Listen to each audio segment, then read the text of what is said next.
Hey guys, welcome to Tire Series 7, and I'm reviewing this, which is the Avengers Toy Biz Marvel Collector Original Avengers in their original costume set. So really cool, really blessed. I've wanted this for a really long time. I've seen it on the internet for years, and I recently found out my local toy store, and I put it on layaway, and I eventually got it.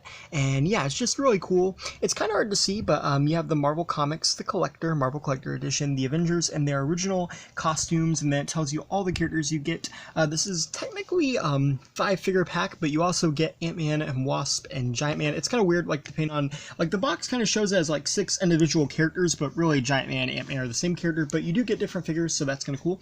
You have the Toy Biz logo there, and it's just really cool. This is something that Toy Biz made in 1999, I believe. I think they also made a box set for the original X-Men, but yeah, it was pretty cool. Toy Biz actually did some pretty neat things. You have the Avengers there, you have the name of the characters, and that's pretty much the same thing you get on each side of the box. On the back here, you have this really cool promo image of the characters in the set. As you can see, you get Hulk, Thor, Iron Man, Giant Man, and Ant-Man, which are the same character, and Wasp. So yeah, and you also get some mini ants. So pretty neat. And down here, the Toy Biz toll-free customer service number. I'm just kind of curious what would happen if you called that now.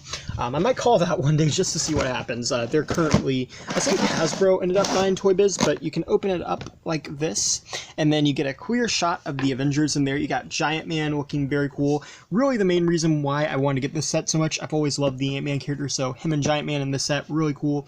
The packaging style is just different issues with these Avengers, and you can see them all in there. And then up here on top, you have a bio for each individual Avenger, and then you have like the different comic panels. You have Avengers issue 1, then you have Avengers issue 2. I believe this was Avengers issue 3, and I think this one's Avengers issue 4. But this one might have actually came before this one, or those might be the same.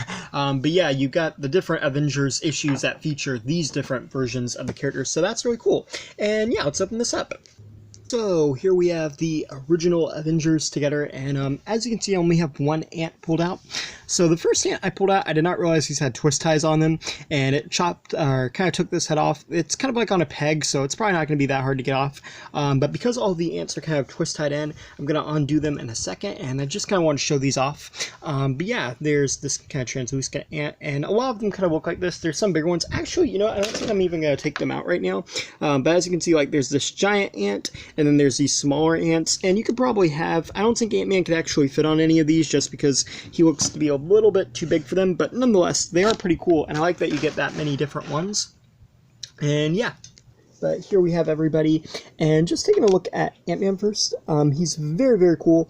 I like the paint that they did for him. It's the red and the blue, and you can definitely see, like, on the gloves and everything, definitely looks like the classic Ant-Man costume. You got the black there. He's also pretty articulate. You got 360 at the arms. You have the legs that move forwards. Then you have bendability at the knees, and Wasp also has this.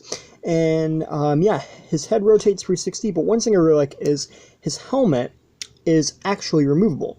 So you can see, yeah, I think that's pretty cool. I really like the removable helmet feature for Ant-Man, and I'm kind of surprised they put that much into a smaller character, but I think that's cool. And Wasp the same way, she's got these translucent wings which look really good, and she's got her red and black outfit, and she's got the red gloves, but she also has a lot of articulation. She has 360 at the head, 360 at the arms. Torso I don't think moves, or it might, but it's just a little stiff, and the legs come forwards and rotate, and again, bendability at the knee, so a lot of articulation for little characters. And then here we have Iron Man, and this is the original Iron Man costume. So clunky, so weird to see this, but this is really cool. And it's got like these giant fists. I really like the arc reactor here. I like the little bolts that you can see. His mask is pretty cool. One thing I absolutely love about this that I was honestly surprised that they even included in this. But in the comic books, Iron Man obviously, like in the movies and everything, has got like earpiece, and especially the more modern day comics, he can just communicate through his helmet. But initially, he had this little radio antenna that he'd pull up here, and this is how he kind of communicated with other characters or heard broadcast, and they actually made this where the antenna can go up and down just like in the comic book, and I thought that was so cool. And as you'll see, the helmet is removable, and the helmet's a pretty nicely good sculpt too, but you have Tony Stark under there with his little mustache and his hair, and I think they did a really good representation of Tony. I think that looks pretty cool. And in terms of articulation, I don't believe the head rotates, but with the helmets on, it also does not rotate due to these little clips here, but the arms rotate 360. He's got a 360 at the torso, the legs come forwards and backwards, and you have bendability at the knees. It's kind of stiff, but I'm I'm going to be honest, I really like this Iron Man character. Up next we have 4, and 4, I love this cape. It's like a red velvety cape. It feels so good, and it looks so good on the 4 figure. I'm not crazy about the head sculpt here, but regardless, you have to remember this is 1999, and for 1999, I think they actually did a really good job with this. You got the hair and the face and the silver helmet. You also got the silver here. I love that they actually use silver on that. I think that's cool. And you got these little armbands on him. He's got the blue, and you can see his boots with the black stripes on the yellow there. And the Mjolnir is kind of stuck in place, like his hand's stuck in place here. I don't think you can take this out. Well, actually, you might be able to take it out like this way, but it might be kind of hard to get in, so I'm going to leave it in there for now. But it actually does have the words on it and everything, and I really like that they included that. I also love the size of this hammer. It's like really huge, just like how the original Mjolnir was in the comic books. Sometimes it's kind of like shrunken down a little bit, but like I really like how they did the hammer, and it definitely looks accurate to what we saw.